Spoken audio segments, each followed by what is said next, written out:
Well, hello, and it's good to see all of you again, and even some new faces, which we didn't have here last year. And we're excited about this time that we get to do this again. And I'm gonna let Chuck speak. Thank you, Laura. I just wanted to give you a little bit of a background for those of you that are not aware of the Leaders, Stephen Ministry Leaders Network that has been set up, kind of spawned here in Longmont, and then we've reached out to surrounding cities, and a number of churches have come in. And the idea behind that is just to set up a network at the leader level, much like we have within our own Stephen Ministries, to support, to share, to bring ideas to the table. So we meet 2 or 3 times a year, and it gives us an opportunity, as I said, to kind of share what's working, what's not working. We have a mailing list or a distribution list of all the leaders, so that when there's a need, or for example, an evening like tonight, we have an easy way to email blast out. So it's just an extension of what we all do within our Stephen Ministries in order to try to continue to grow. And we're one of only a few in the United States. So I think a year ago we could say we were a pioneer, and now they're beginning to pop up in other parts of the country, and it's such a natural idea. I'm amazed that it hasn't really gone to almost every city. So we're just delighted on behalf of the Leaders Network that Lenora and I get to kind of help coordinate, that you took the time this evening to come and join us. So I'll let Lenora finish the... Well, she was here last year, and she came back. So, Good for me, and scary for you. and she was a joy and a pleasure to listen to, and we get to hear her again. So please join with me in welcoming Laura Warner-Gilmer. Thank you. If we get close right this minute, we'll probably make that. And so you wonder, Laura, if you were going to save us from the why did you make the sound? These things occur to me too. I'm trying to turn it off. Okay. Sister. Going around here.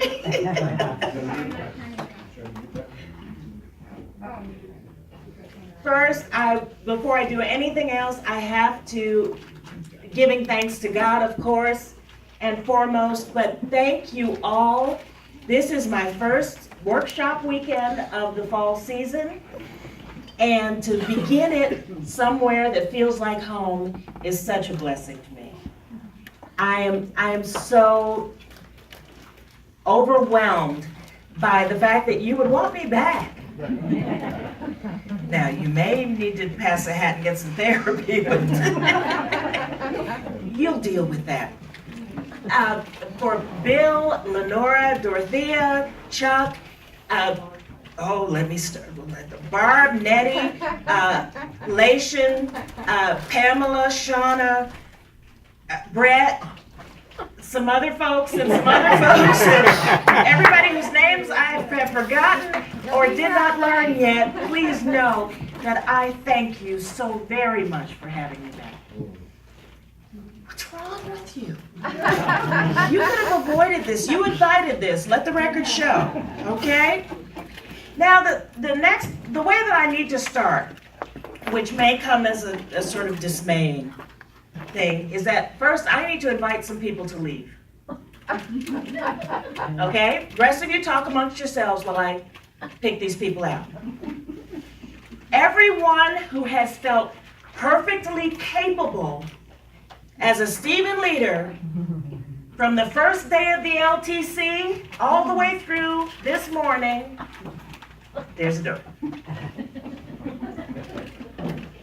Okay.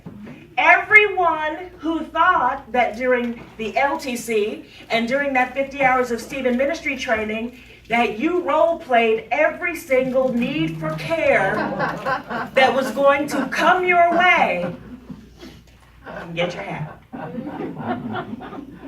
Everyone who feels like someone with a real and valid clue put you in this spot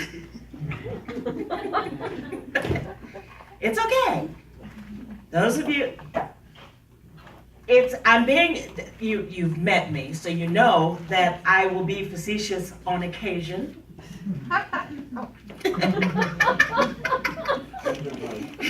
Truth lives in Lenora Seed. But That was spontaneous. sometimes often me. What in the world were they thinking? Who thought that this was a good idea to have me test the sanity of good people? Whether it's for a couple of hours, whether it's for the workshop training like tomorrow, a morning of your Saturday, or whether it's that hour a week and going back and being with someone in their time of need, and then trying to help be a stalwart support for a team of people who are making that trip week after week, day after day, and be there. Who thought this was a good idea? I'm just me. Groucho Marx, who you didn't think was going to show up tonight, did you? Like I said, we've met. Is known for a lot of things.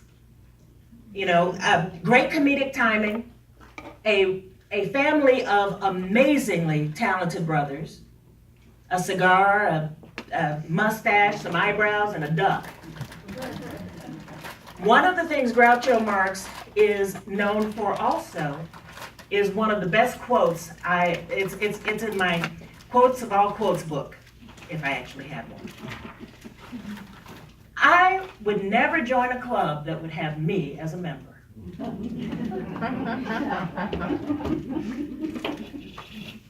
How many of us as Stephen leaders have had occasion to wonder, how in the world did anybody think that I was right for this position? Like Groucho suggested, if I was the one choosing, I wouldn't have chosen me. No, I wouldn't have been in my first choice. I wouldn't have been on the first list. Sometimes that question manifests itself in the guise of concern that we're not doing enough to support our Stephen ministers. The feet on the road, the folks who are out there in the field, whether we actually have care receivers as Stephen leaders or not. Sometimes we think, oh, I'm not saying the right things in support. We're not doing enough to support them. We don't seem to be getting the word out to potential care receivers in a way that makes them want to share their need. Or Stephen Ministry seems to have become that silent sister ministry in our congregation. You know, the one that has the table that's woefully unvisited on rally day? Oh, come over here, we have cookies. You can come, don't be afraid. It's in these instances when it doesn't seem like it's clicking or running on all cylinders that we can become, each of us, the single most important and arrogant person in our entire Stephen ministry. Or maybe that's just me. When things are running like a Swiss timepiece or a well-oiled machine, you know, every Stephen minister has a care receiver. The congregation has embraced and supported and touts the beauty of Stephen ministry. Stories abound about the love and support and healing that happens through Stephen ministry care and relationships. When it's like that, it doesn't even occur to me not to give God, through our Lord and Savior Jesus Christ, the glory. And at the same time, you'll hear me say that it's the wonderful team of Stephen leaders, our great Stephen ministers, the wonderful clergy support that deserve the human accolades for the successes. But when the road's not so smooth and everything doesn't seem to be clicking on all those cylinders, oh honey, it's all about me. I can become very devalicious. I understand that this is just me. This doesn't happen to anybody else in this room who suddenly becomes Veruca Salt and Willy Wonka. It's mine, Daddy. It's mine. You know, you've heard it. You only heard it by listening to me because, Sue, you'd never say anything like this. Chuck would never say anything like this to himself. What am I doing wrong? Why didn't I have the right thing to say and support during those focus questions in peer group? Why didn't I have more people involved or who came up and checked on Rally Day to see what this was and whether or not it was a ministry that was right for them, either in being a part of the provision or being a recipient? Why did anybody ever think that I was the right person to be a Stephen leader? I mean, seriously, folks, it's ballet time, and all I've got is a pair of tap shoes. Nobody ever feels that way. It's just me. Pray for me. Oh, no, seriously. I need it. First of all, it's certainly true in my case. And I would really believe that it's the same for all of us. That there was not any one body who identified us as potential Stephen leaders. Even if a sole member of your congregation's clergy leadership made the decision to support your training as a Stephen leader, it was likely that the decision wasn't made in a vacuum or by one person without prayerful discernment. It's more likely that a cooperative of pastorally careful people identified gifts in you that made them know that you were the perfect jigsaw piece for the panorama of your Stephen ministry puzzle in your congregation. I hear you, solo leaders. I hear you going, See, you think you're going to get me on this one. You think you've caught me out. I can almost hear you thinking, well, how could I be part of a great jigsaw puzzle of Stephen ministry if I was or am the only lonely in this ministry at my congregation? If I was sent all by my lonesome to the LTC and the people in St. Louis even asked me to stand up and be recognized as a solo leader. And there were a bunch of me out there. How is it possible that there was prayerful discernment? How was it possible that I am part of a great team when it's just me? Well, you're sitting there thinking that you are responsible for all of the startup and you are the one where the buck stops. Let's go take a little look-see at Matthew 16. And I say also unto thee that thou art Peter, and upon this rock I will build my church, and the gates of hell shall not prevail against it. Peter confessed Jesus Christ as Lord, Savior, and the Son of God. And thereby, Christ made Peter the cornerstone. And he told him, upon this rock, I will build my church. You're the rock, Peter. No crumbling. Not from you. You're right there. You're the rock. What he didn't tell him, that we sometimes hear anyway, is, look, Pete, you have to be the whole church. Or, Pete, buddy, you're responsible for everything that this church is or does. You're responsible for how it stands or fails. You're responsible for how the pews sit, how the choir sounds, whether or not each visitor gets greeted, and radical hospitality. Make sure the brownies are moist, Pete. Often we will share share the onus of success gladly, but we want to take the credit for when things aren't going exactly the way it says in the book. They told me that if I just did this, this, and this, it'd all be springtime and roses and unicorns. It's not always springtime roses and unicorns. It's often, why in the world do they think I should come back to Colorado and pretend I have sense and try to encourage people?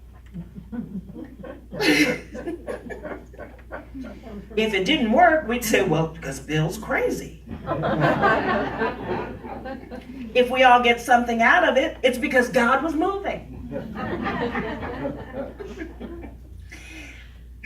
Father, you know, it's just us, right? Paul told the Corinthians, there are diversities of gifts, but the same Spirit. There are differences of ministries, but the same Lord. We all, every one of us in this room, have gifts that make us inherently suitable to be Stephen leaders. Isn't it wonderful how I pretend like I have a plan?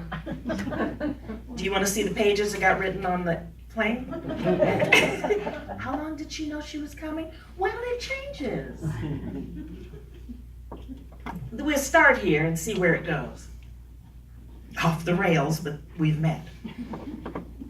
We all have gifts that make us inherently suitable to be Stephen ministers, to be Stephen leaders, to be Stephen ministers to each other, to support, to lift up, to have a cohesion that has been demonstrated nationally by this Longmont area among different Stephen ministries. That's an amazing thing. It's an amazing supportive thing. The idea that Stephen ministries should be Stephen ministries to each other? Revolutionary! You go Longmont.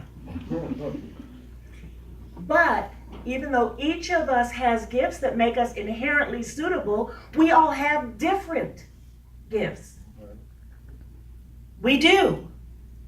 Some of us, at least one I know about, has the gift of gab. Don't know who that could be. I have never had the pleasure, or more realistically, the frightening experience of encountering any one person who embodies all of the gifts that make Stephen leadership and Stephen ministry work. Right. Never once. That would be a heavy load to bear, wouldn't it? Instead of wishing we had more of that, or a different kind of this, or better at such, and backing up a little on some other, we need to be able to step back and assess our own gifts, and then be brave enough to step up and use our own stuff. Brave enough to use our own stuff. I've coined that. I haven't copyrighted it. But I like it. But then I entertain me all the time. If it was just me in this room, it'd be the same way. So don't worry. It's like this all the time. This isn't special just for you. Okay, I hear you going, okay, Laura, Miss Smarty Pants. We're supposed to be brave enough to use our own stuff. If we are blessed enough to be able to figure out for ourselves or be convinced by others who love and care for us what our stuff is, how are we supposed to be brave enough to use our own stuff? I'd rather be cowardly and use the guidelines in all the Stephen ministry material. It's easier. And there's plausible deniability. We have an excellent example of being brave enough to use your own stuff in the first book of Samuel. This is a brand new story to everybody in this room. It's in the first book of Samuel. It's not new to anybody. It's in Samuel. I have to convince Chuck of these things sometimes. Picture the scene. I won't say it's Dreamscape or Warner Brothers. I don't want them to get into, producing fights or anything. Zoom in on a kid. Kid who's a little pouty maybe, because his 3 big brothers get to go off to war and do important stuff. And he's stuck with these, we love them. They're really cute when the Sunday school kids make them out of cotton balls and stuff. But they're smelly, woolly, needy sheep. Bah, bah. It's cute when you go to the petting zoo and hear it once or twice. Can you imagine following behind that all day long? Bless his heart. But his big brothers are out doing exciting stuff. And he's stuck at home helping his dad around the place and following after a bunch of sheep all day long, who test his patience all the time because one little lamb's got to run off and see what's over there. Something shiny. What did you say, Dorothy? A squirrel? Okay, now I've got a picture of squirrels in Israel. I'm thinking that doesn't, yeah, okay. Pray for me. One day, Dad comes out, Dad, also known as Jesse, and calls his youngest over. We call him David. And he says, okay, here's some supplies. I've got some grain here. I've got some loaves here. I've got some cheese. I need for you to run them out to the front for your brothers. You take these supplies out to the camp, and on your way back, bring me back a paper. Well, actually, he said, and bring back news of the war, news of the battle. But it was, updating the vernacular for the movie. Bring me back a paper. He's going to go to the camp in the Valley of Elah, and this is where they were fighting against those Philistine guys, and bring back news of the war. Doesn't it sound like what kids are said to do all the time? Or at least we were. I don't know that they do stuff like that anymore. Run to the store for me and get some butter and bring me back a paper. Or go and take this to the bank, or go and take this to the post office and bring me back a paper or some gossip. Stop by the general store, see what's going on. Come tell me what's happening. Well, David, being a good and obedient child, away he goes to run his errands. He gets to the camp, drops off his supplies, because they've got to go through the supply master first, so they can divvy up everything. And then he goes to say hey to his big brothers. Well, while they're catching up comes through the center of the battlefield, this, which I imagine is that little space between the blue painted Celts and the other guys in Braveheart, that empty space. How'd they know where the space was supposed to be? And everybody, without a referee, and everybody stayed on their side until the yelling started. Live with this. You have to deal with it for a couple of hours. You're going to be okay. While they're catching up on the battlefield, and, how's Dad? How are the sheep? Did you guys get any new scars? What's happening? Is it fun? Is it sweaty? Is it tough work? They're catching up. Well, out here in the middle of the field comes this big bruiser talking trash. It's not just for the football field, evidently. Goliath is this bully's name. He starts seriously demeaning and denigrating the opposition. I mean, seriously, he's asking them, why'd you guys even show up to the battle? You're so good and so righteous. We don't need to waste a lot of time on you sweet, good, righteous, mealy-mouthed Lord lovers. You don't need to, just pick a guy. Pick a guy and let's go one-on-one. And we'll settle it that way. You send your best guy, I'm our best guy. We never heard from the rest of the Philistines how they felt about it. But who's going to argue with it? He was what? cubits and some cubits and, you know, who's going to argue with him? And this will decide the war. And it turns out that this wasn't the first time that Goliath stepped out in the middle of the field and made this boast and challenge. This was the first time David heard it because he wasn't at the battlefield. He didn't realize that this had been a daily occurrence where he's coming out and going, hey, I can take all of you.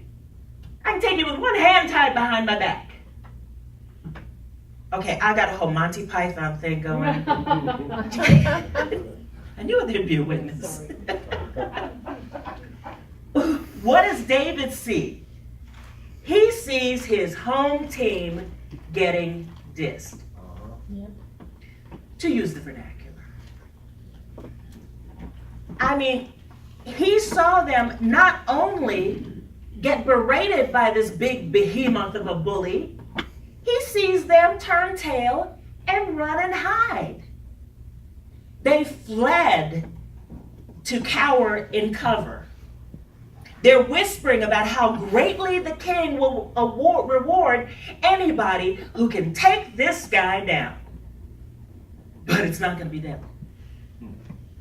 I'm just saying, it'd be a good idea if somebody would go out there and take care of that. I'll be over here. This is what's happening. David looks at them and he's like, dudes, you gotta step up. Seriously? Seriously, you're embarrassing me here. What, we're gonna take this? You're gonna let him do this to us? You're going to let him talk about God's people this way? Well, David's oldest brother, Eliab, is a little embarrassed, I imagine.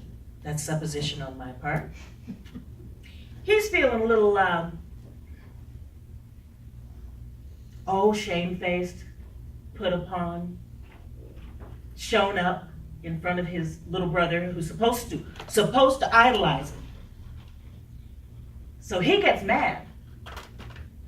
He doesn't express his anger at Goliath. He expresses it at the messenger, David, the one who points out his reaction. And I imagine that he had to feel a little shamefaced in front of all of his friends, his cohorts, his battle buddies.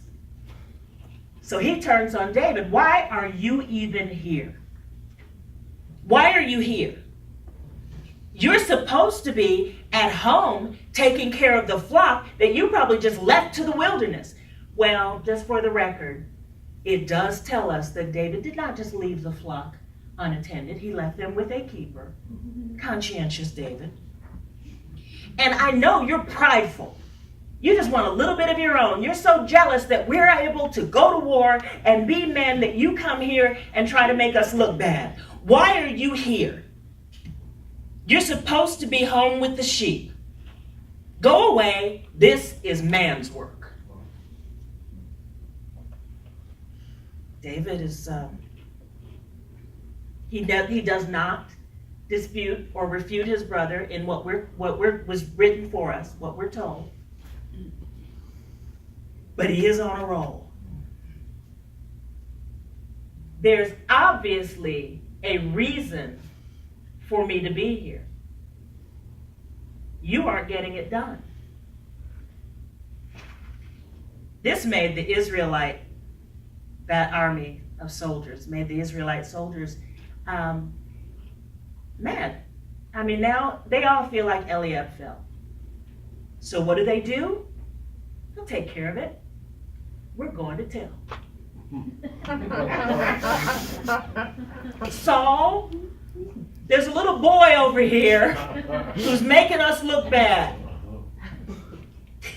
They went and told on him to Saul. And when Saul called David on the carpet, David said to him, "Let no man's heart fail because of him. Your servant will go and fight this Philistine." He didn't say, "You got an army of cowards." No. He didn't say, you're looking kind of weak as a general because you got this big bully who's making your whole front line hide behind the rocks. No. He just told Saul, I don't want anyone to have to be afraid. Tell your guys not to be scared because of Goliath. I've got this. I'll do this. Well, of course, Saul poo-pooed that. You're a kid, you're a child. You're not supposed to be here. This is man's work. David went on to tell Saul that while tending his sheep, yeah, I'm a kid, but I've got some street cred. I've got some experience. And I'm not being boastful, but while tending those sheep, which I'm sure my brothers told you that's what I'm supposed to be doing and that's what I do, but while tending those sheep, a bear came to snatch a lamb. And the Lord allowed me to prevail over the bear. I struck him. Another time a lion came to decimate my flock. And the Lord allowed me to prevail and I struck him. The Lord delivered me from the paw of the bear and the paw of the lion. He will deliver me from the hand of this Philistine. I'm not putting down what anybody else is doing. And I'm not trying to play in the big boys league. I'm just telling you what experience I have. It may be a softball I'm throwing, but I know how to throw that softball. Is that faith or what? David wasn't belittling what the others weren't able to do. He was just offering what he knew through honest faith that he could give or bring to the party. When Saul made peace with the whole situation, fortunately, there weren't the kind of child labor laws and things that he had to go through. It was just his own conscience and how he looked in front of his men and what a good battle strategist should do. But the words of David's mouth and the conviction in his tone and the faith that shone through him convinced this general of soldiers. This kid knows what he's got. He knows what he's about. And he knows the Lord God of us all. When he made peace himself, he told this kid, go, and the Lord be with you. He wanted to give this child every advantage that he could as just a guy. So, he outfits David in his own armor. He gets a bronze helmet to put on him. He adds some chainmail and gives him a big boy sword. You guys live in an area of the country that actually has weather. Do you remember those snowsuits where you couldn't put your arms down? And if you tried to look at your feet, you'd fall over face first in the snow? Here's David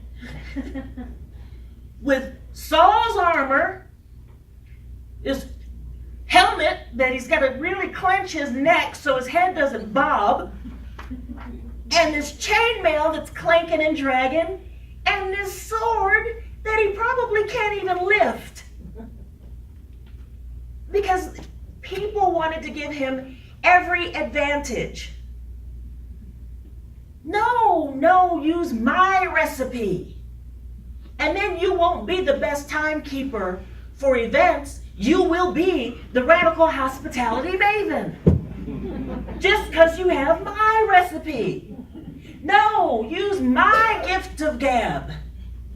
You will no longer need to be the voice of reason through all the other gabbers because you can talk over everybody. Use my gift. Use my sword. My sword, Bonnie. Because you would have been the on-site engineer that could have told everybody, well, the fuse blew. The coffee's not perking. Could have had coffee a long time ago. Use my gifts use my equipment, use what the Lord has given me dominion over to go out and do what we haven't been able to do. And David's like, really appreciate the gifts. Still go work. I can't carry your tools. I haven't tested them. I don't know how to swing your sword or butt him with your helmet or balance this armor and chainmail so that I don't look inebriated. You know, the guys are, that's not what I already said that about real weather, didn't I? The asides kind of mess up with the flow, don't they? Okay. It's like, I can't use your stuff. I'll go with what God gave me. My sling, my arm, and these stones. Amen. My pouch to carry my weapons. Amen. To this battle. And we know the rest of the story. For those of us who don't, spoiler alert, David kills Goliath. Bing! Boom! Good stuff. Yes! Sound effects. It's not the same without the sound effects. My Bible readings are a little different than what's used. Seriously. Every time I'm children's chapel leader, I worry that there will be calls and letters from parents. David did not fault the others for not being able to do what he could do. He was dismayed that this was happening to his people. He defended his being there when they told him, go away, this is man's work. You're supposed to be tending sheep. Why are you even here? I need to be here. He defended his need to be there. He didn't envy others' abilities to use the sword and the armor and the chainmail and the helmets. He didn't envy.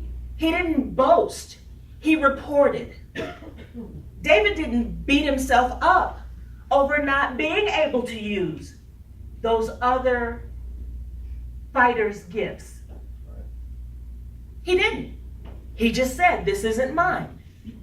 I haven't tested it. I don't know how to use this.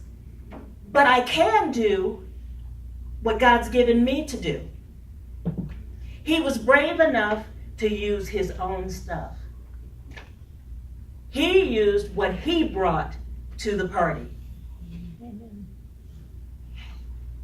We should be brave enough to use our own stuff as well. Let's not rue the fact that we can't bring to the table all of the things that others can.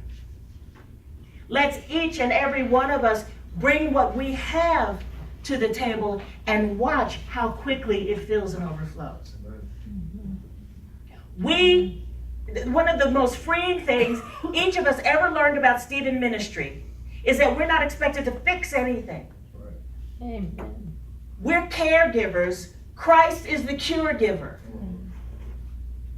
I like to think it now because I thought of it on the plane. This is new. This is the first time I'm running this one out here. I was impressed. Let's see how you feel about it. Be gentle, I'm sensitive. We're the conduit to who can do it. Oh, come on. Yeah. I'm thinking of telling the Hitchens group they got the wrong marketing. You know, pride is one of the 7 deadlies. Please pray for me. We can be the conduit to who can do it. Not just in our role as Stephen ministers to each other, Stephen leaders ministering to our Stephen ministry teams, or Stephen ministers in our formal caring relationships and in our everyday relating and interacting. Whether it's that putting down the phone and talking to someone in the checkout line at the grocery. Amen. You go, girl. Connecting eye to eye. That being the one smile. One thing I like to do, some of you may have heard this because I've been doing it a long time, because I'm crazy like that. But especially at Walmarts. You know that officer, off-duty police officer who's picking up some extra funds, moonlighting, security at Walmart, I like to walk up to them and say, I heard a rumor. Yes, ma'am. It's legal to smile today. Invariably, I either get a great big grin or I watch them trying not to grin. And I've had people tell me that is the first smile I've had a chance to get all day. When you do that, you are illustrating Stephen Ministry at its finest. That active listening, or what I call whole body listening that Stephen ministers are taught to do, you listen to the facial expression of someone across the room and you can discern that there's a need. And in that microcosm of connection, you have an opportunity to be a balm to whatever's aching them, even if it just happens to be that they're not gelling and their feet hurt. I had no plans to say that. That's never come out of my mouth. You were there. We don't have to do it all. Amen. We don't have to do it all. Amen. Not as Stephen leaders, not as Stephen ministers, not as mothers, fathers, mates, friends. We don't have to do it all. But we should and need to. Not just because it's incumbent upon us, and not just because we're called to, but because we have a gift, we need to share it. I have always talked this much, people. Now, hopefully, it does somebody some positive bit of good. Amen. We have a need to share our gifts. We have a responsibility Amen. to love one another. Amen. It was not a suggestion. I believe they call it the Great Commandment. Amen. Love one another. You know, I'm not making this one up. You've heard this. Everybody can sing the chorus, right? As Stephen leaders and Stephen ministers, we pray, share, and help our care receivers by providing a conduit to he who can do it. At the same time, we support each other by providing a conduit to those who can do it. In the Longmont Stephen Ministry Leadership Network, you have an amazing conduit. No, I'm not the best at that kind of thing, but wait a minute. I know that this one may be able to help you, or at least give you some direction. It's not, there is no shame in saying, I can't. That's right. I find it shameful to say, I will, when I know that I don't know how. Because I'm afraid to let anybody know what I don't know. Okay? Let's each do the same. Let's do this for ourselves and for each other. And not just for that chain of command we felt was placed beneath us. Beneath, I don't mean beneath. You know what I mean. Amen. Hierarchically, you know what I mean. We're not, and even though they show up at peer group supervision with bright, shiny faces, and they're looking up at you like, lead us. Let us pray. Start there. Amen. Start there. Take an intermission to go back there to prayer. And end there. Because I'm honestly not running anything except my mouth and my shoes over. That illusion of control that we beat ourselves up with is really unnecessary. One of the best church marquees I ever saw, it's about 30 years ago. My oldest, who's now 39, she was in marching band. In the little marching band that would play sort of for the Little League team that would play sort of baseball. It was all very cute. And they all had the wobble neck thing from the big hats.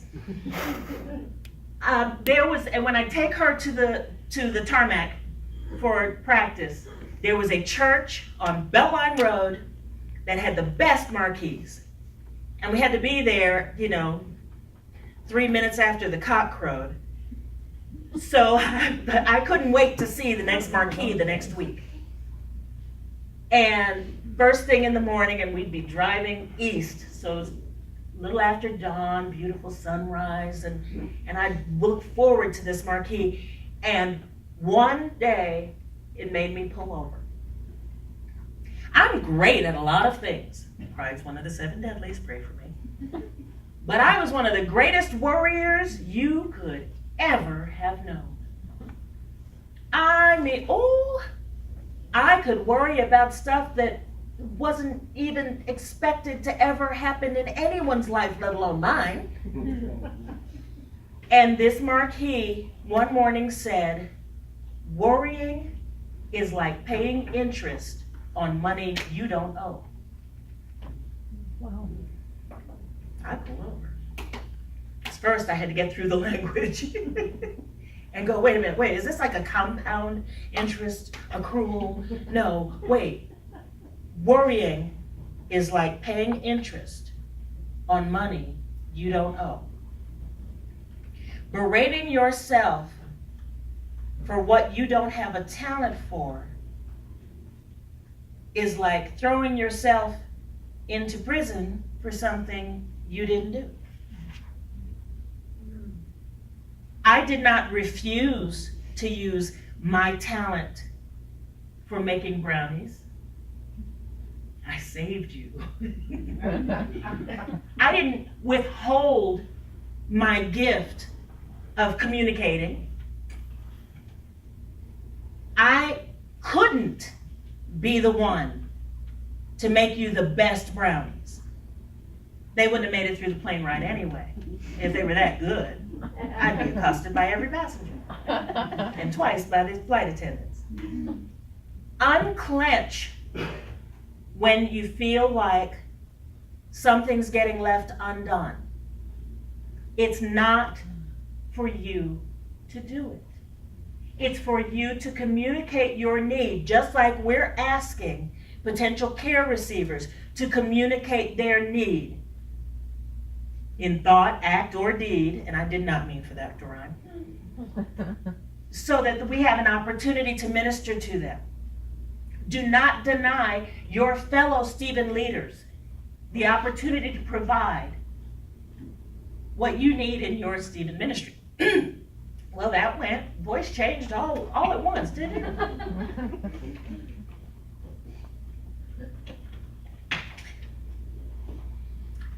We've got this. We all have gifts. It's not, what am I not doing? It's what do we need to put together? It's not, I'm failing at this. It's, I have too much pride to reach out for some help. It's not, it's all working. It's what everybody else did. It's the Stephen ministry in our congregation is laying fallow.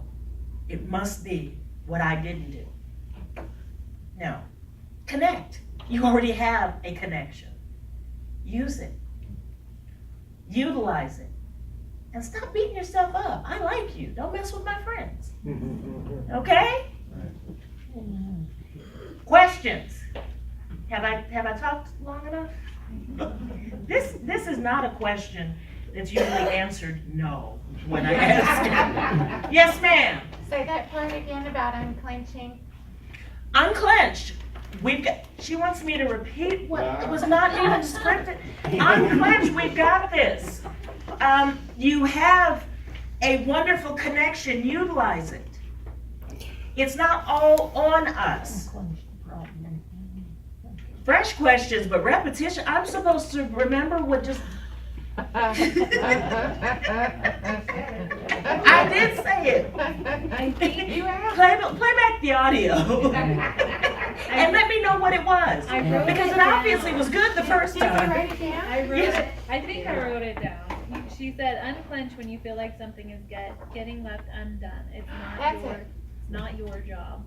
Yeah. Thank you. That was pretty I good. loved it too. Unclench when you feel like something's getting left undone. It's not your job. It's not necessarily yours to do. Amen. Okay? You didn't leave it. You didn't leave it hanging. Amen.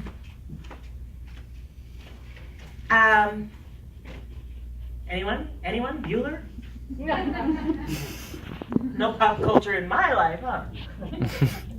Okay, there are some handouts on your at your tables, and I'm supposed to act like a grown-up and tell you what they are. One is an example. The colorful one with the green on it is an example of a care mail message. Some of you, who gets care mail? Okay, some of you get care mail. These are very encouraging, enlightening, and new stories to help inspire Stephen leaders and Stephen ministers. They come from St. Louis. They and are very interesting and something that helps when we need encouragement in our Stephen ministry.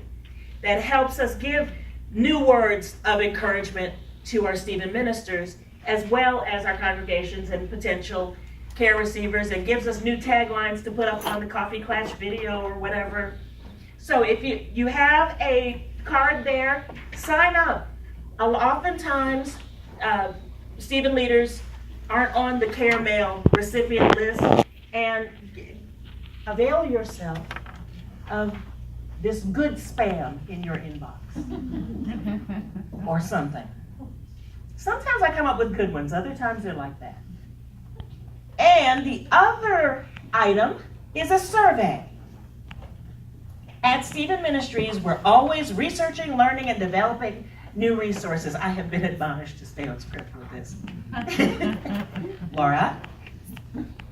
We're currently looking at developing new resources to equip Stephen ministers to provide the best care for individuals going through difficult times. We're researching several different topics focused on ways to take caring to the next level. At your table, you have a survey about a number of these caring topics. Let's look at the instructions before you fill out the survey. On pages 2 or 3, you don't have to call St. Louis and tell them. I don't live in St. Louis. Do you think they'd really have me there? I live in Dallas. They just send me out from St. Louis. Very long. No, somebody get the poll and nudge Laura. On pages 2 and 3 are several possible titles and descriptions for new resources. I would like for you to carefully look at all the titles and descriptions for each resource. Once you've looked at all the resources, rate each possible resource on how interested you would be to learn more about it. Next to each resource, I want you to write a number from 1 to 10 using the scale on the top of each page, where 1 means I would not be at all interested in this resource. 10 means I would be very interested in this resource. And a number between 1 and 10 shows how far you lean in one direction or the other.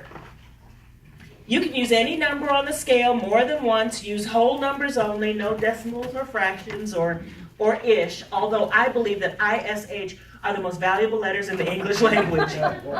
But you're not allowed to use my methodology for this, which is why they tell me to stay on script for the surveys.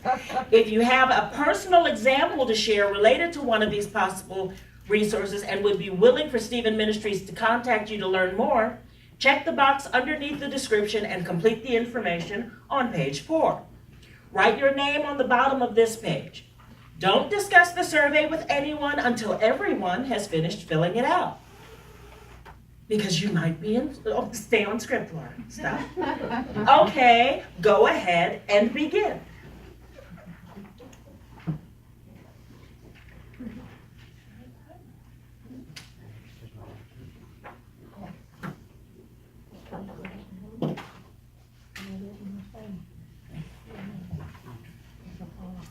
And don't anybody notice that I am going over here to pick up one of the surveys to see what it actually says, because I haven't read it. I've got the script. They didn't send me the sermon.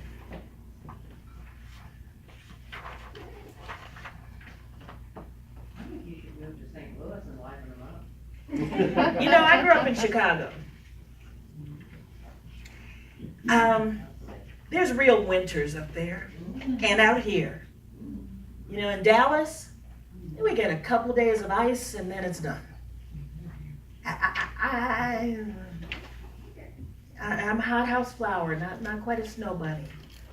I'd last about 15 minutes in St. Louis headquarters. Who let her in? Who told her the address?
Am I supposed to do something else?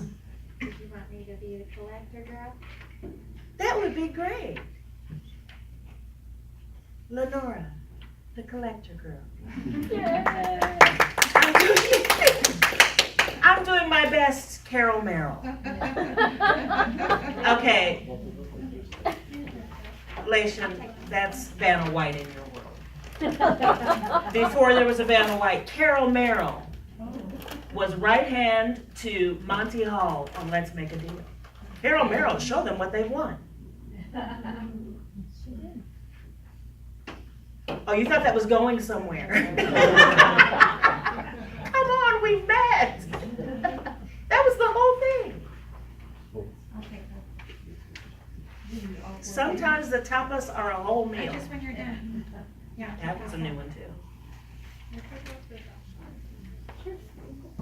You really want to go back home? You don't know.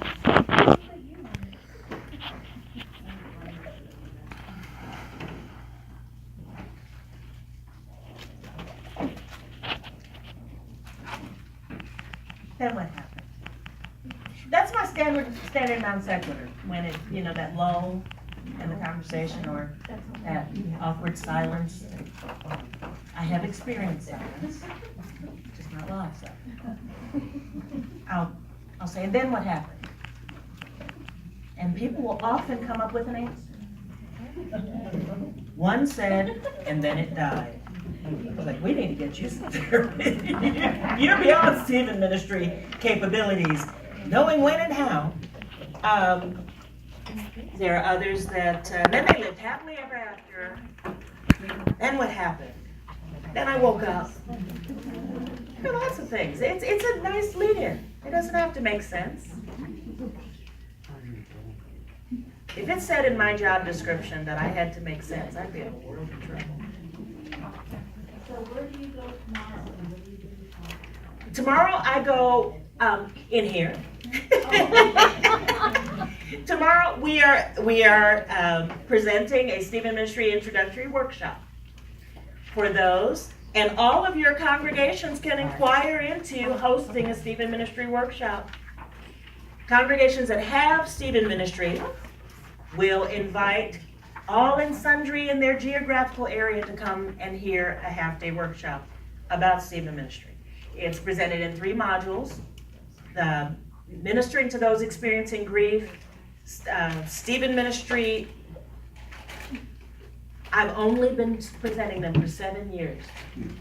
The first module, it gives you a taste of Stephen Ministry training. The second is all about Stephen Ministry itself, the Stephen series itself, and how you can have it in your congregation. And the third module is using distinctively Christian caring resources. And so I'll come back and talk for another 5 hours. So this is for congregations who don't already have to, is that right? Yes, and not just. It's also a way for congregations who do have Stephen Ministry to have people attend a workshop to find out what it is in their congregation, which is a wonderful thing for the host congregation is that it is a nice passive way to inform congregation members about a ministry you already have without them exposing themselves, either as maybe being interested but don't want to be voluntold or have the claw put on them. Oh, you asked about it, so now you're one. You know? And also for potential care receivers. It's a way to come and find out about it without exposing your pain. So.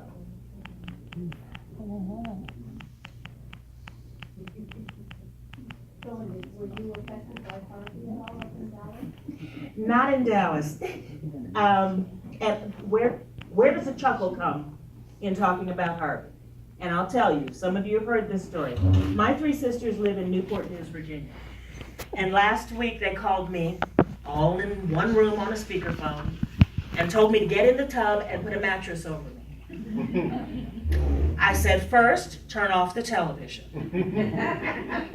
Then I want you to find a map and cut out Virginia and see how many times you can lay it in Texas. I'm about 3 Virginias away from where Harvey is landing. So, and I told them, please don't worry, if Harvey gets all the way up here, he's going to be too tired to mess with me. Very fortunately, and my children, the couple farthest south, live in Buda, which is about halfway between Austin and San Antonio, and all they got was really heavy rains. We got some big rains in Dallas, but we didn't have damage. So we were all very well, but there's devastation happening. Please pray hard. And for those folks in Florida, has anybody gotten an update on what's happening with Irma? Just that it is Category 5, if that's hitting Miami, for sure. It's definitely hitting Miami, and this is bigger than Andrew that hit them in, was it 92, I guess? Send water. Send water. Water's good. And Jose, unfortunately, is coming behind Irma with the same sort of pattern and the same sort of gathering of steam. Yeah. And then the wildfires in California and Montana. Oh, that close. No, the Columbia River Gorge. Really ugly. Okay, the columns I like on Jeopardy aren't geography. The gorge, the Columbia River, so that's near No, it's, It's east of Portland. Washington State. Okay. And Oregon. Yeah,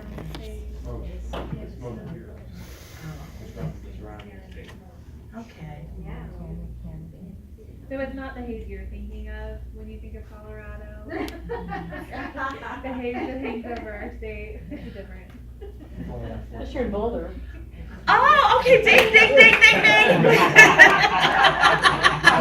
You needed the bolder Don't do word. that. I really wasn't. You mean the one of the purple variety that Jimmy sang about? That would be Hendrix. We're not somebody that doesn't think Yeah, no.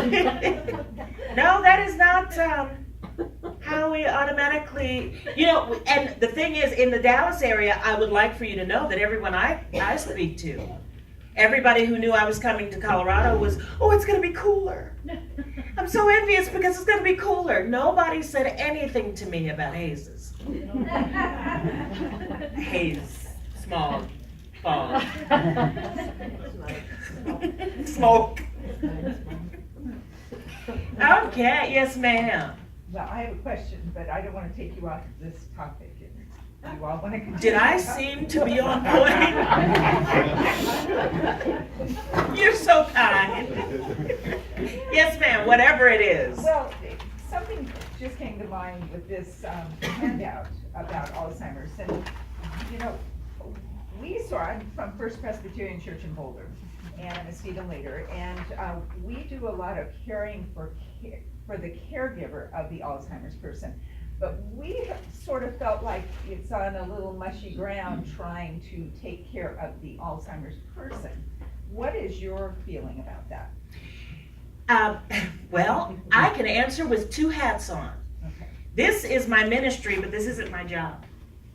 In real life, I'm director of Cathedral Garden Senior Independent Living in Dallas. And that the still Alice reference here, where Alice and her daughter Lydia are speaking, shows Lydia's support in what Alice is expressing.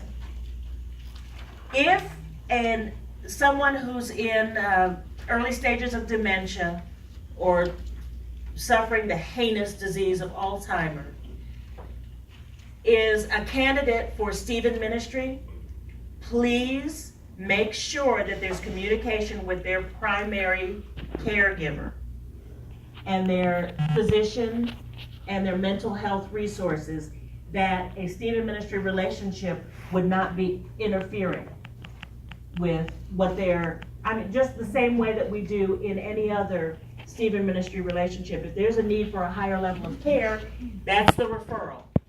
But this shows an example of where this lady is able to have a conversation that's not the medical one. Does that make any sense? Well, right, and there's still obviously some cognition there. Mm-hmm. And so, and maybe I'm asking too many direct questions, but, it maybe early stages of Alzheimer's, while there's still cognition and understanding, it would make sense, but when it progresses. When it progresses, as a matter of fact, I visited one of my former residents last night, and avoidance. Can you imagine how lonely Alzheimer's is? Aside from being absolutely frightening, how separated and how lonely people feel. And the connections that they do have are very official. They're talking to therapists, they're talking to counselors, they're talking to physicians, they're talking to family members who are hoping to keep that one strain of connection for as long as it lasts. Wouldn't I imagine that I would need to have someone to talk to that I could just say, this sucks. Well, there's still cognition. But when there's not cognition, we talk to coma patients. We talk to the comatose. We talk to babies before they're born. The cognition, there may not be the communication back and forth that we can recognize, but how cognizant we are, I don't know how cognizant they are, I don't know that we're qualified to assess or diagnose. But if I've told my children, if I am ever in a vegetative state, come and tell me a joke every day. I'll know if you don't. Put silly socks on my feet because they get cold. And someone has to pluck my chin hairs. It's written down, people. It's in my advance directives. Do not let me lay there looking like Abraham Lincoln. Okay? So I feel that there's that connection. I have conversations or talk to my mom, and she died 6-7 years ago. Someone who's still this side of shuffling off that mortal coil, whether we know what they're pulling in or not, having something offered there. Besides, there's somebody you can tell your stuff to who won't tell anybody. Yes, ma'am. On that topic, I read something, I don't know where it was, but it was very poignant to what we're talking about, that there was some research that they took folks with dementia and they did an MRI and they were non-responsive, whether they had Alzheimer's or some other kind of dementia, I don't recall. But people were saying, you know, they're non-responsive, so they're trying to figure out what does happen when they're no longer responding. And what they found was when they had a loved one standing there and said something to them, that the brainwave activity changed.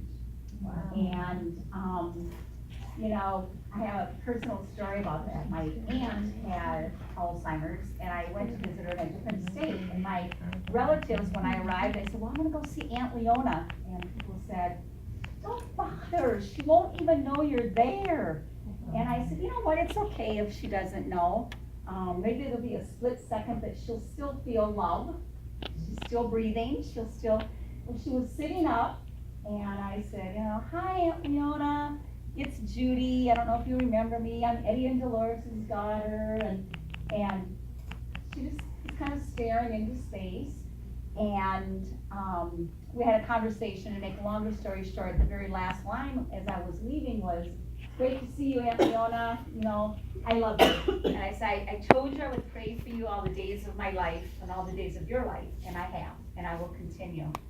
And she said, these are the only words she spoke while I was there. Thank you, kiddo. And when I was a little girl, she called me kiddo. That's awesome. That is amazing. Thank you for sharing that. That is amazing. You know, so I tell people, we do not know. We believe that in the moment that there is something, people say, well, it's not worth it if they don't remember I'm there. But it's so worth it that in that moment, they can experience love. I guess my question was more the formal setting with a student minister. I mean, obviously, I visit a very dear friend who has Alzheimer's, and so we all, as good Christians, you know, my mom had it, we spend time with those folks. But I guess my question was more in the formal setting, because it's impossible to go through a preparation interview. Right, there is. And as far as a formal caring relationship, just make sure that it does not detract from what their formal medical and psychiatric care is. Right, and the family. Right. I'm going to stand here until they tell me to sit down, so. That was you bit your tongue so beautifully there, Nettie. No. Thank you for letting me pick on you. Anyone? Anything? Anybody coming tomorrow morning? Yeah. She's still gonna be talking. Talking. Yes. I'm quiet. There are times that I'm I have to thank all of you for sharing your Friday evening. You could have been watching Jeopardy. I mean, anytime that I'm a draw from Jeopardy, I think it's because, you know, this is a real city where Jeopardy comes on, you know, in the evening.